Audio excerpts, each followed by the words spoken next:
Hello friends, my name is Matt. I'm the youth family pastor at Cornerstone Church in Marshfield. I'm here today with your Cornerstone Connection, a daily devotional.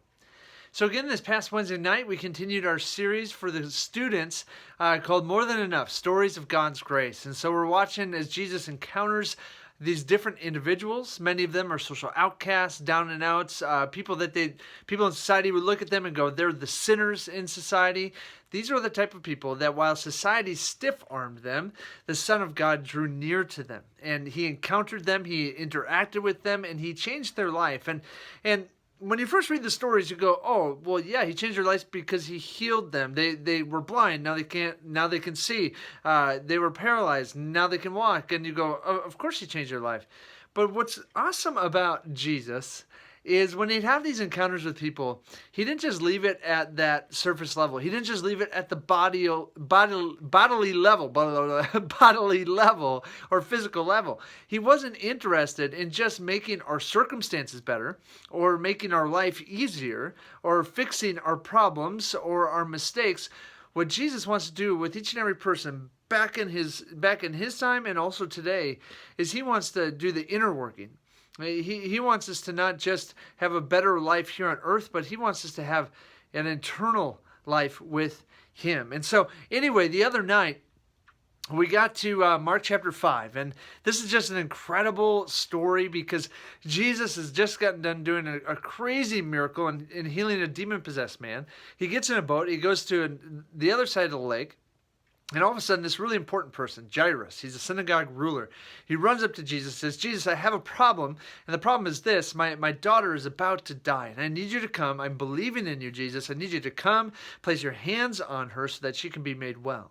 And Jesus says, all right, I hear faith, let's go. And so Jesus joins Jairus, and they're walking to Jairus' home, and there's this great crowd that begins to follow because they want to see what Jesus is going to do.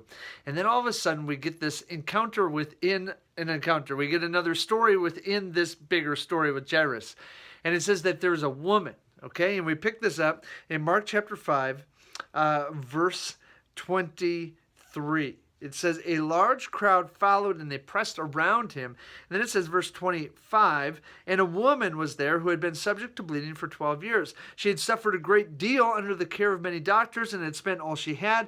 Yet instead of getting better, she grew worse. So we have Jairus, synagogue ruler. Jesus is with him, going to go off to his house to heal his daughter. All of a sudden, this woman enters the scene. She's been subject to bleeding for 12 years, meaning something really, really important that it doesn't say in the text.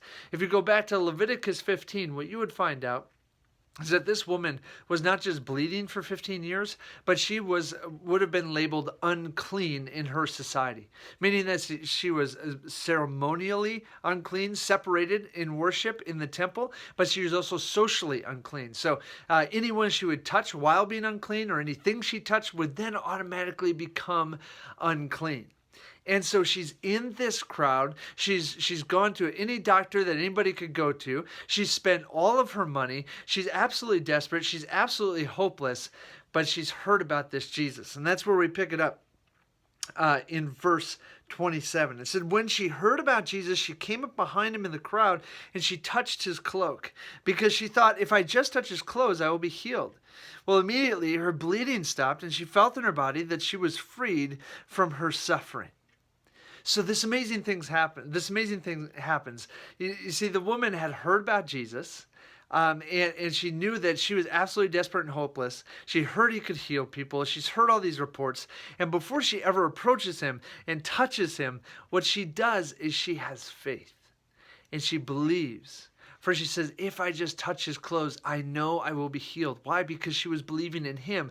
Was she believing in the clothes? No, she was believing in Jesus. Was she believing in her own work and her own efforts of pressing through the crowd and touching his garments? No, she was believing in Jesus. And do you know what is the coolest part of this whole story?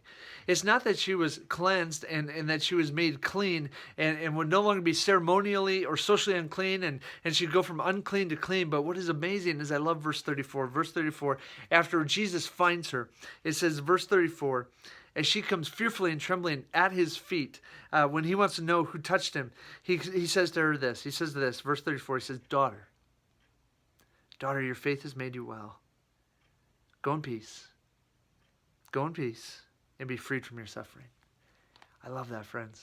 Because you know what that tells us?